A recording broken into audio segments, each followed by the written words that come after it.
There is an entire race in the Bible that can only exist in one way. Yet the text erases exactly that element. The Nephilim had fathers. They had offspring. But try to find a single woman connected to them. A mother, a daughter. There is none. And when the text ignores something biology requires, that is not a detail. It is a deliberate silence. Genesis does not present this scene as myth. It recounts it as an event. The text describes the sons of God in union with human women, using the same language it applies to real relations between men and women. There is no visionary language, no allegorical structure, nothing that points to symbol. The outcome follows that choice. The text speaks of offspring, of birth, of beings who come to inhabit the earth. This does not work if the union is not biological. The narrative demands bodies. It demands generation. It demands continuity. And from the moment the Bible affirms a race, it creates an inevitable consequence. This is where the silence begins to weigh. The Bible does not present the emergence of the Nephilim as an isolated event. The text describes a process that unfolds over time with a clear sequence. Something happens first. There is a union, and there is a result that remains. The sons of God take human women, and the verb employed indicates repeated choice, not a single episode. The narrative assumes duration, and where there is duration, there is consequence. For this reason, the text does not speak merely of an extraordinary birth, but of a generation that becomes established and begins to occupy space on the earth. Beings who grow, become known, and leave a mark on collective memory. This is only possible if reproduction is not an exception, but a rule within the internal logic of the account. It is at this point that pressure begins to act upon the reader. The Bible affirms enough to make an inevitable question unavoidable, a question the text then refuses to follow. It does not describe families. It does not develop lineages. It does not record the female presence that such continuity would require. The narrative creates the problem and moves on without resolving it. And the more one tries to ignore this gap, the more evident the discomfort it produces becomes. The Bible is not usually economical when it considers something important. When it intends to fix information, it returns to the same point by different paths, repeats details, expands context, and insists until no doubt remains. Genealogies are developed with care. Kings are given framing. Covenants are revisited whenever necessary. That is why what happens here draws attention. After affirming the origin of the Nephilim, the text does not return to complete the scene. It does not clarify what was left open. It does not adjust the narrative. It offers no supplement at all. The story simply moves on, as if the logical consequence of what was affirmed did not need to be followed. This is not the pattern of Scripture. When the text seeks to avoid confusion, it corrects. When it aims to limit possible interpretations, it explains. When it intends to close a matter, it closes it. None of that happens here. The absence is not in an isolated detail, but in continuity. The narrative continues to speak of giants, of deeds, of violence and corruption, without ever accompanying what would have been inevitable if this race had fully established itself. There is no reference to wives, no mention of mothers, no integrated female presence within the narrative frame. This does not occur through ignorance. The text knows how to record such things when they exist. Here, it simply chooses not to deal with that consequence. That choice is not neutral. It creates a gap that runs through the rest of the narrative. A gap the modern reader attempts to fill on their own, but which the original text refuses to touch. When the Bible chooses to be silent, it usually does so by contrast. The text speaks at length, records details, returns to characters, and follows consequences whenever something is structural to the story. This pattern holds even in narratives dominated by men. When female presence alters the course of events, it is not erased. Sometimes a woman is not named, but she is given function, context, and consequence. Eve is not omitted, nor are Sarah, Rebecca, or Rachel. Each leaves enough of a mark for the reader to understand her role within the narrative. The same is true in moments of rupture. Tamar interrupts an entire lineage. Rahab alters the fate of a city. Ruth reshapes the formation of a people. In none of these cases does the text treat the feminine as a dispensable detail, even when the story unfolds in violent or predominantly male environments. When there are mothers, wives, or consequences tied to them, the text records them. That is what makes the case of the Nephilim even stranger.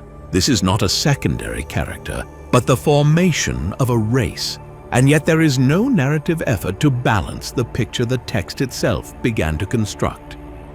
The Bible does not state that there were no women, but it also does not do what it always does when women exist in a structural way. It does not develop them. It does not follow them. It does not return to that point. The narrative simply moves on. When such a consistent pattern breaks, the silence ceases to be casual. It becomes a deliberate choice.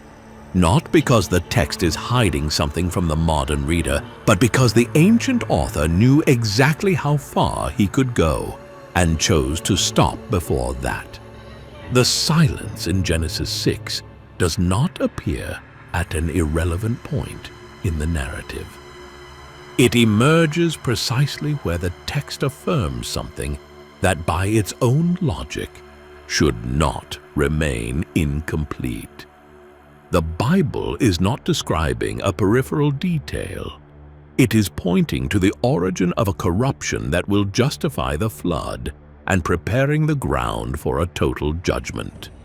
Nothing there is incidental. When the text decides to explain why the earth was filled with violence, it does not limit itself to ordinary human actions. It introduces a rupture, something that should not exist, something that strikes at the very structure of creation. That is why the Nephilim do not enter the account as decorative elements. They appear as the direct consequence of a specific transgression. And yet the narrative moves forward without balancing the scene it has itself opened. The union is mentioned. The result is affirmed. The impact is suggested. But the full composition of this new reality is not followed. This silence weighs even more heavily when one observes the care Scripture usually shows in sensitive matters. When something threatens to generate misreading, the text intervenes. When it can be misunderstood, it sets boundaries. When it can be taken too far, it restrains. Here, that mechanism does not appear. The text does not protect the reader. It offers no theological cushioning. It does not correct the reading. It affirms enough to make the problem inevitable. and then retreats. This suggests limit, not negligence. There are moments when Scripture speaks only as far as the ancient ear could bear and stops before the image is completed. Not for lack of material, but because advancing further would require crossing a line the text itself chooses not to cross. The absence of women in this account is not neutral because it does not appear accidental. It emerges precisely at the point where the narrative could become even more disturbing. A hybrid race already establishes the gravity of the corruption. To go beyond that would require dealing with something that exceeds the scope of the judgment being presented. That is why the text does not return to resolve the picture. It does not need to, because the silence fulfills a function. It prevents the reader from normalizing what the text presents as intolerable and prevents human logic from organizing what the narrative intends to preserve as rupture. This kind of silence is not the silence of forgotten information. It resembles restraint, as if the text were controlling the reach of interpretation. And that changes how the passage must be read. The question ceases to be merely what was left out. It becomes why that could not be said. At this point, the modern reading almost always reacts in the same way. It tries to resolve. It looks for an exit that makes the text manageable, something that can be fitted without friction into the rest of the biblical narrative. This is where quick explanations, symbolic classifications, and convenient reductions emerge. The problem is not the attempt to understand, but the haste to close what the text itself refuses to close. Scripture offers no internal mechanism to normalize the emergence of the Nephilim. They are not integrated into genealogies. They do not reappear as part of the post-flood world, and they are not transformed into moral allegory or abstract symbol. They appear, produce impact, and then disappear from the center of the narrative without being given a stable place. This instability is not a literary error. It is part of the construction. When the biblical text intends to preserve continuity, it does so with rigor. It connects events, returns to characters, binds consequences together. Here, none of that happens. The passage appears as a brief, intense, and irreversible fracture. The story moves forward, but something is left behind unresolved. The reader senses this, even if they cannot fully articulate why. It is at this point that interpretation begins to go beyond the text. By turning the Nephilim into metaphor, the modern reader does what the narrative itself does not. By reducing the passage to an adapted myth, an external logic is imposed that does not arise from the account itself. By over-explaining, a door is closed that the text deliberately leaves only ajar. Here, silence functions as a boundary. It does not authorize the reader to go beyond what has been affirmed, and at the same time, it prevents what has been affirmed from being softened. The tension remains unresolved, as if the text were saying only what is necessary to show that something has moved out of place, and nothing more. This resistance to total explanation is consistent with the role of the passage within the larger story. Genesis 6 is not interested in satisfying curiosity. It is establishing the gravity of what led to judgment. The presence of the Nephilim does not function as a puzzle to be solved, but as a sign that corruption reached a level that cannot be described in detail without compromising the narrative itself. When the Bible speaks of the flood, it does not construct an elaborate argument. It declares a state of the world. Violence, Disorder, rupture. The Nephilim passage participates in this same movement. It shows enough for the reader to understand that something essential was violated, but offers no material to reconstruct what was lost. For this reason, every attempt to close this question generates more noise than clarity. The more one tries to organize what the text has left in tension, the more evident it becomes that this disorder is part of the message. Scripture does not want this episode to be comfortable or fully assimilated. It wants it to remain as a point of friction within the story of creation.